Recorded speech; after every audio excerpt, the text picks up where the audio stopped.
Welcome to the Multiply Your Success podcast, where each week we help growth-minded entrepreneurs and franchise leaders take the next step in their expansion journey. I'm your host, Tom Dufour, CEO of Big Sky Franchise Team. And as we open today, I'm wondering if you have ever described credit card and merchant processing fees as a cost of doing business, or just accepted that credit card fees are what they are. And if you've thought that, then today's episode is for you. Our guest today is Justin Clegg, who's the founder of a new fintech seeking to disrupt the small business payment processing space. They figured out a way to redirect the processing fees away from the merchant. Part of the reason I wanted to have Justin on the podcast is that I'm starting to see a trend in this direction. For years, I've seen the merchant, especially the small business owner, has paid the price of credit card processing fees with little or no protection from chargebacks.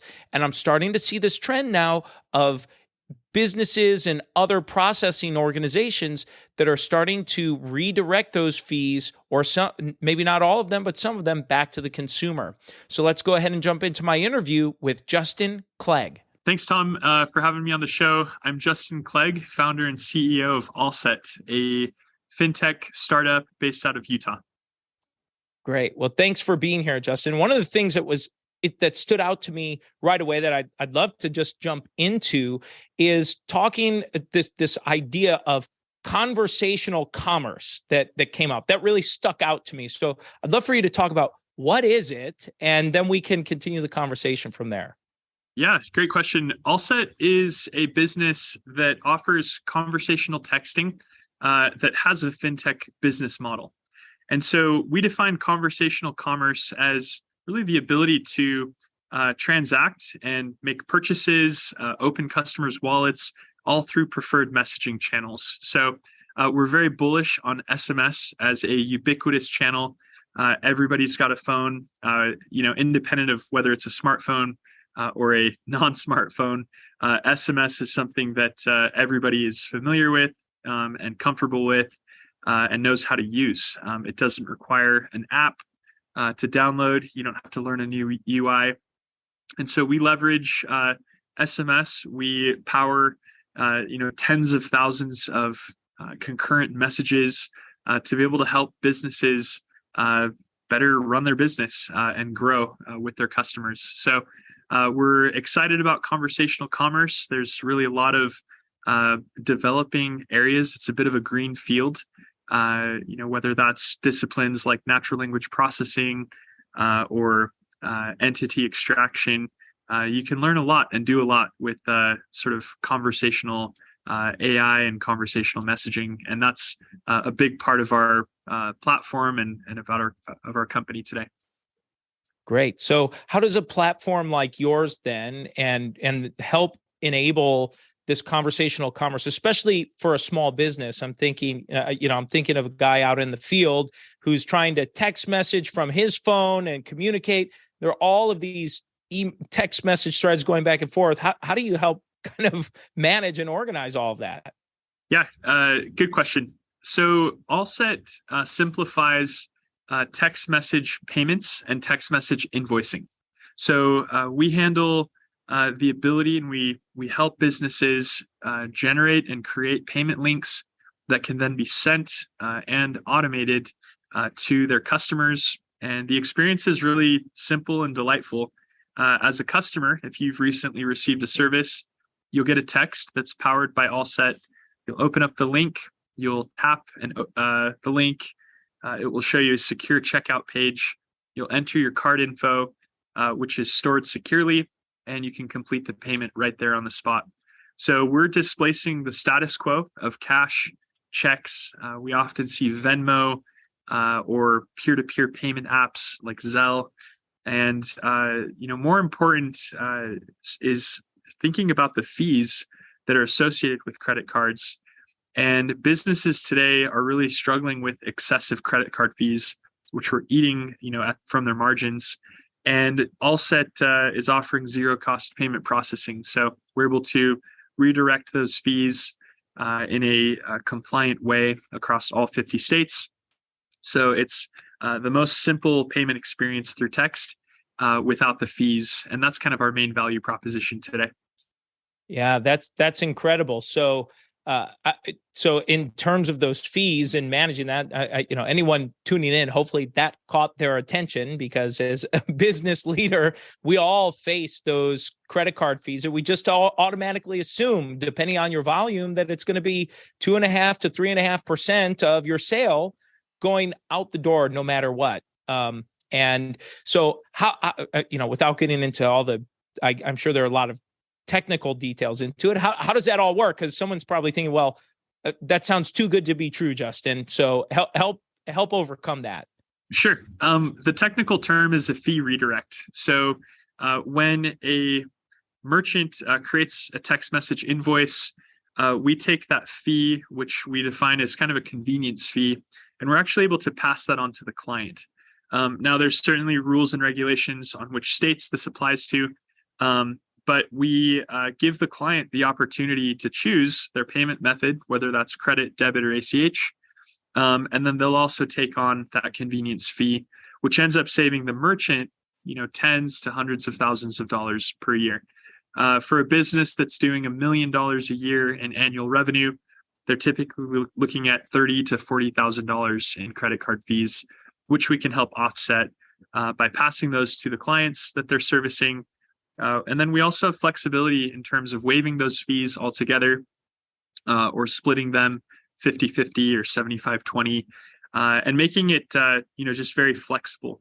And I think that's kind of the big opportunity is making sure that businesses and their clients that they're serving have that choice in how they would like to pay and in how they would like to address and handle those fees. How have you seen this impact? Can you give us a few use cases of some of your clients or some, superstars you've seen go through this? Yeah. So since January, AllSet has completed over 40,000 transactions. We've also hit an annualized run rate of 2.5 million in charges or transactions annualized. And so we're seeing good momentum and traction in terms of, offering a simple and convenient way to pay. Now, we work with businesses across a variety of sectors within small, medium business. So whether those are contractors, so think painters, roofers, plumbers, we also are talking to a lot of outdoor care companies. So think landscaping, pest control. And then we also service, cleaning businesses. Now, it doesn't, stop at home services. We think there's, massive opportunity in a number of other professional services and small, medium businesses doing payments today. So, but yeah, we've seen some good early signs of traction. We're a small, 6-person early stage startup. So there's certainly risk and pivoting and a lot of learning, but we're doing our best to offer a best-in-class service, from our customer support and success teams to making the product look beautiful and delightful to the customers that we're working with. So, those would be kind of just some of our early data points that we're headed in the right direction and that the model is working. Yeah. Well, and are the folks who tend to listen in at this stage tend to be either franchisors or they have franchising on their mind. So how have you seen this work with franchise companies? But you've got the franchisor and franchisees. Are you working with any in that space?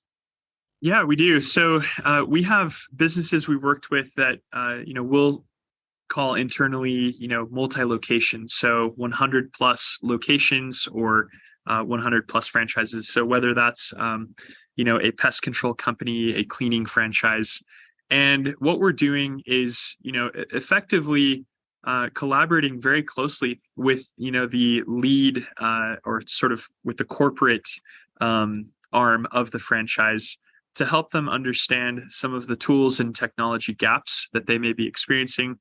And then by partnering with them at the corporate level, then we can essentially issue pilots and, we'll identify 10 of kind of the leading franchise owners and then roll out a beta. And then once we've kind of demonstrated and proved success within those first 5 to 10 locations, then we'll start to see more of a rollout. So it's definitely a mid-market play, and our job is to ensure that we have the right resources and can set the right expectations in how we want to support these businesses that are obviously much larger than us, and making sure that we're just very upfront about what we can and can't do, but also being there as kind of a technology partner in building the world that they would like to see.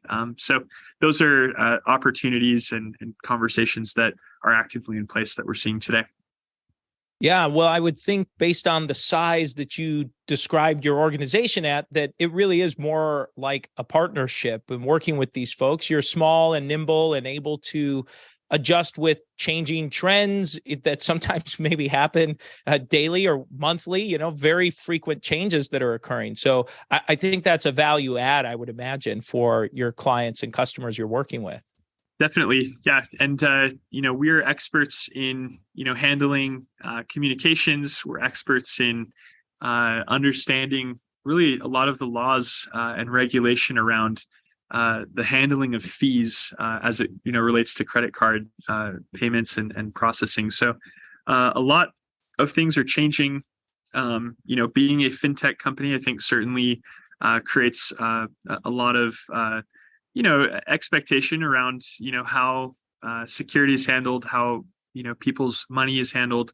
And we want to make sure that, we're supporting these businesses and instilling confidence in the way that we do work with them.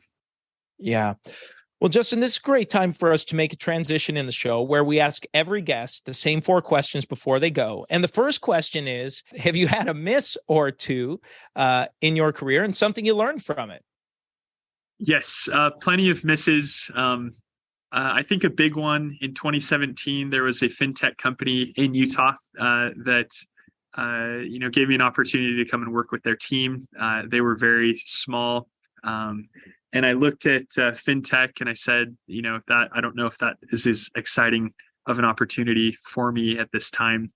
I said no, and then about 5 years later, that company sold for about $2.5 billion. So I won't say which one. You can kind of do your homework online, but we're technology can be serendipitous in the sense that opportunities come and go, and we hope to see and create more opportunities like that in this Utah ecosystem. So great. Well, let's look at the opposite side of things now and talk about a make or two. You have a great background, so I'd love for you to share some wins along the way.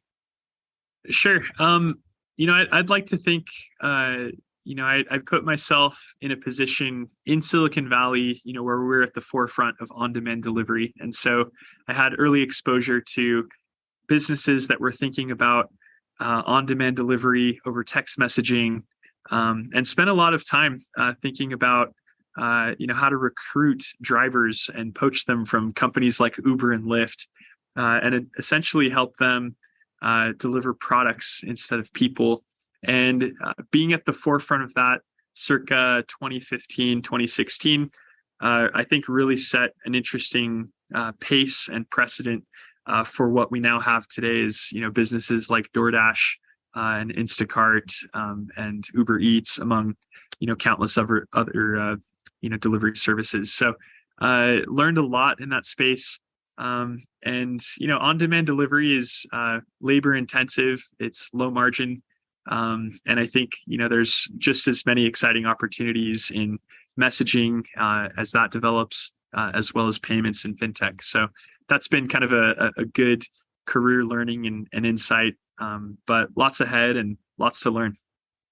Great. Well, the name of the show is Multiply Your Success. And have you used a multiplier or two to grow yourself, your companies, or anything in between there? Yeah.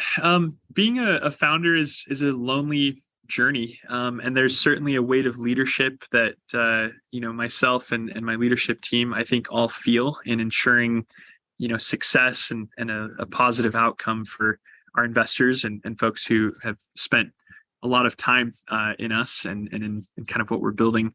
Multipliers, I think, are one, just protecting mental health and prioritizing that. And then the second is just physical health. So investing in, whether that's a trainer or a gym membership, and then, being consistent and thinking about nutrition. Those things have, I think, unlocked a lot of energy and output. And, you have to take care of your body and your mind. And if you can't take care of those things, you really can't take care of a company and others, that are also working towards, the same vision. So that's been a big multiplier, and something that I'm always thinking about is, how do you craft and design and build the body and the mind that I'd like to have, to be able to support the demands and the stress of this job, and encouraging my team to do the same. Yeah. Well, and the final question we ask every guest is, what does success mean to you? Good question. I think success can be relative to whatever kind of the desires of your heart are. For some, it's monetary or financial. For others, it's having kind of freedom to be able to choose where and how you spend your time.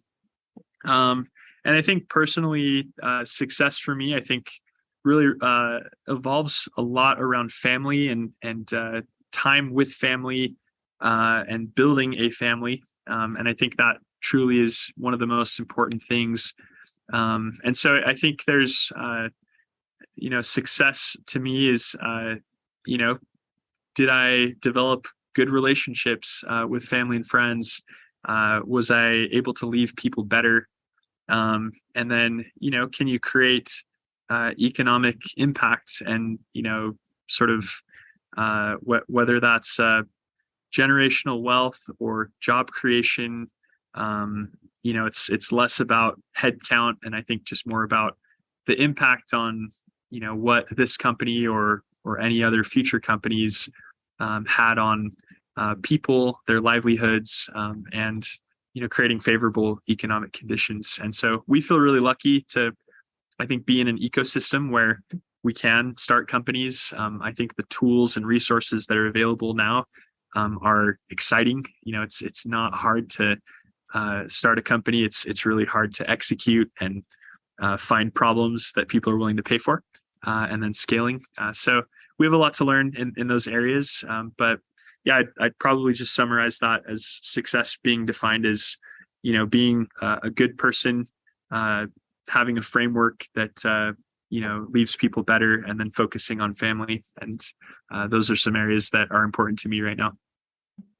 Yeah. And Justin, before we go, is there anything you were hoping to share or get across that you haven't had a chance to yet? Come, check out our website. It's tryallset.com. If you're a business owner or a franchise owner, come learn more. And we offer a free payments platform. So come take a look. If we can help lower your credit card fees, we'd love to help. And the website is tryallset.com. Justin, thank you so much for a fantastic interview. And let's go ahead and jump into today's 3 key takeaways. So takeaway number 1 is when Justin described the definition of what conversational commerce is. That was a new term to me. And he talked about the ability to transact and communicate with your customers in their preferred method of communication or preferred channel. And his specifically is regarding SMS and text messaging. Takeaway number 2 is about the fee redirect, and that this is a going trend. And when he said he's able to save, he's seen clients that are generating approximately $1 million in revenue. They're saving $30,000 to $40,000 a year by switching to his program. And I thought that's substantial. I mean, if you think about $30,000 or $40,000 a year, that could be a part-time employee or a marketing campaign at your company. It's pretty significant. Takeaway number 3 is just something that Justin mentioned right in the midst of talking about what success means to him. And he said, I thought it was a great nugget. He said, it's hard to find a problem that people are willing to pay for a solution. And I thought that was great. That's what he's trying to solve in these other tech companies and just any other creative organization. They're trying to find problems that people have, find a solution, and then figure out a way to monetize it. And now it's time for today's win-win. So today's win-win ties back to this fee redirect that Justin was talking about. And it's a speculation I have, really. So this is just, again, purely speculative, just some ideas that I have in my mind. But I see this fee redirect as a real opportunity for merchants and consumers to now be sharing the cost in these merchant processing. And to me, I think it's a win-win because the consumer will now start to see these extra costs of purchasing these goods or services that they're buying. I think that this could be a stepping stone or a starting point to help reduce a huge crisis we have in America, which is the consumer credit and consumer debt crisis, I should say, that we have.